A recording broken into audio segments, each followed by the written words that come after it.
नाज़रीन, पीटीआई के रहनुमा यावर बुखारी साहब हमारे साथ मौजूद हैं। उन्हीं से जानते हैं कि आज भी बजट पेश नहीं हो सका। यावर साहब, आज भी बजट पेश नहीं हो सका और कल गवर्नर साहब ने ये इजलास बर्खास्त करके कल ऐवान इकबाल में इजलास तलब किया। नहीं, इजलास इधर ही कल 1 बजे होगा। गवर्नर साहब को भी ख्याल करना चाहिए, एक गलत मिसाल कायम कर रहे हैं।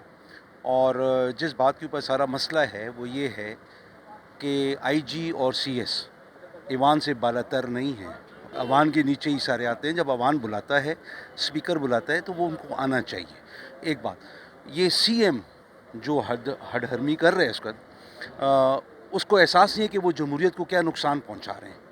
और ये जो चीज़ें करने की हैं, जिस तरीके से वो लोग कर रहे हैं, जो 25 तारीख को पीटीआई के एमएनएज़ एमपीएज़ के साथ, वर्कर्स के साथ किया गया, हम सिर्फ ये कह रहे हैं कि भाई आके सुनो और हमें बताओ किसने ये ऑर्डर दिया था, जबकि सुप्रीम कोर्ट ने बोला हुआ है कि अच्छा, इसको यावर जाना साहब कह चाहिए। रहे हैं कि इससे कबल भी अपोजिशन के साथ, बाकी लोगों के साथ तहरीकें चलती हैं, गिरफ्तारियाँ होती हैं, लेकिन इस तरह कभी बजट सेशन के ऊपर इस तरह नहीं की नहीं रुकावटें नहीं नहीं नहीं, होती इस हैं। तरह कभी भी नहीं हुआ है, तारीख में नहीं मिला है इस तरह। लोगों के घरों के अंदर लोगों की चादर चार दीवारी का तहफ़्फ़ुज़ रखा जाता था। हम लोगों ने कभी इनकी कोई मार्च नहीं रोकी और आप लोग सारे मीडिया गवाह हैं इस बात के ऊपर। और लेकिन जो तरीक़ाकार ये कर रहे हैं, ये समझ रहे हैं कि ये क्योंकि गवर्नमेंट में है तो ये लोग सब कुछ जैसे अच्छा, चाहेंगे कल होगा। का इजलास जो है यहाँ पे आईनी होगा या वहाँ पे आईनी होगा? अभी भी स्पीकर साहब ने उनको दावत 3 दफ़ा दी कि आप बजट पेश करें। उनने इनकार किया और वॉकआउट कर गए। इजलास तो इधर ही आईनी होगा।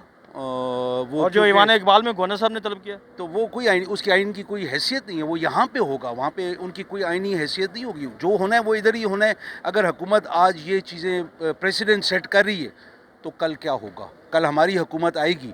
अगर आज आईजी और चीफ सेक्रेटरी साहब जवाब नहीं देंगे हमें, तो कल जब हमारी हुकूमत आएगी और खुदा न खास्ता हमारे अंदर भी ऐसी यजीदियत और शैतानियत हो, तो फिर अगर हम लोग उनके साथ बुरा करेंगे तो कोई कह नहीं सकेगा ये बात। हम कह रहे हैं कि ये किसी के साथ होना नहीं चाहिए। जी, ये एक गलत रवायत जो है वो पैदा हो रही है और इस गलत रवायत का खात्मे के लिए ज़रूरी है